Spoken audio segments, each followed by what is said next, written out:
नमस्कार, स्वागत है आप सभी का इनसाइडर लाइफ में। मैं आपके साथ कोमल। Amazon प्राइम वीडियो की वेब सीरीज जुबली की इन दिनों बहुत चर्चा हो रही है। वेब सीरीज की कहानी से लेकर कास्ट और कलाकारों की एक्टिंग की तारीफ हो रही है। इसका निर्देशन उड़ान फेम विक्रमादित्य मोटवानी ने किया है। उन्होंने हिंदी सिनेमा की 40 और 50 के दशक को पर्दे पर उतारा है। वेब सीरीज की कहानी सुपरस्टार मदन कुमार के इर्द गिर्द घूमती है। कैसे उसे उस प्रोडक्शन हाउस में काम मिलता है जहां वह एक साधारण कर्मचारी के रूप में काम करता है। इस रोल को अपार शक्ति खुराना यानी आयुष्मान खुराना के भाई ने निभाया है। शो की शुरुआत रॉय टॉकीज से होती है, जिसके मालिक श्रीकांत रॉय यानी प्रोसेनजीत चैटर्जी हैं और उनकी पत्नी सुमित्रा कुमारी यानी आदित्य राव हैदरी जो हैं वो सुमित्रा का किरदार निभा रही हैं। श्रीकांत रॉय एक नए एक्टर की तलाश कर रहे हैं। उन्हें जमशेद खान मिलता है, लेकिन उससे पता चलता है कि जमशेद और सुमित्रा के बीच नजदीकियां बढ़ने लगी हैं। वो भाग जाने का प्लान बनाते हैं। वह जमशेद खान को लाने के लिए विनोद दास को भेजता है। कहानी में कई ट्विस्ट आते हैं और श्रीकांत की फिल्म में विनोद मुख्य अभिनेता के रूप में काम करता है और वह सुपरस्टार मदन कुमार बन जाता है। जुबली वेब सीरीज की कहानी को बॉम्बे टॉकीज के मालिक हिमांशु रॉय और उनकी पत्नी देविका रानी से प्रेरित बताया जा रहा है।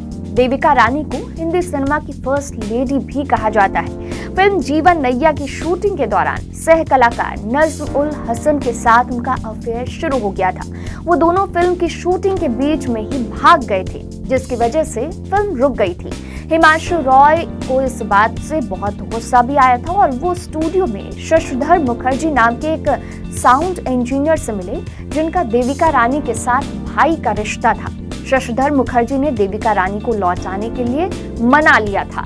हिमांशु रॉय ने देविका को स्वीकार तो कर लिया, लेकिन उन्होंने हीरो नज्म उल हसन को हटा दिया और उनकी जगह शशिधर के बहनोई कुमुद लाल गांगुली को ले लिया था, जो स्टूडियो में लैब असिस्टेंट थे। कुमुद लाल काम नहीं करना चाहते थे, लेकिन आखिरकार वह पर्दे पर देविका रानी के हीरो बन गए और स्क्रीन पर उनका नाम अशोक कुमार रखा गया। इस तरह भारतीय सिनेमा के पहले सुपरस्टार के रूप में उनके करियर की शुरुआत हुई। अशोक कुमार ने कई ब्लॉकबस्टर दिए और फिर बाद में यादगार कैरेक्टर रोल किए। वेब सीरीज में मदन कुमार के भाई के रोल को काफी हद तक किशोर कुमार जैसा माना जा रहा है। उसे भी गाने का शौक होता है। अशोक कुमार के उदय ने नज्म उल हसन के करियर को खत्म कर दिया था। उन्हें बॉम्बे टॉकीज से निकाल दिया गया और दूसरे स्टूडियोज में भी काम मिलना बंद हो गया। उन्हें काम मिलने में मुश्किल होने लगी।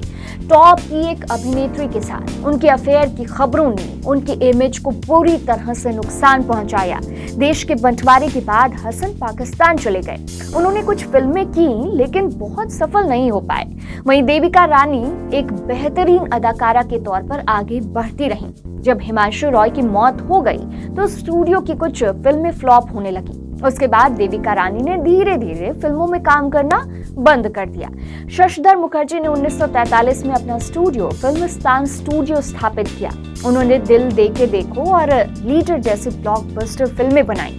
उनके बेटे जॉय मुखर्जी 60 के दशक के बड़े स्टार थे। वहीं देव मुखर्जी और सोमू मुखर्जी सफल फिल्म मेकर साबित हुए। देव मुखर्जी के बेटे अयान मुखर्जी हैं, वहीं सोमू मुखर्जी की बेटी काजोल हैं।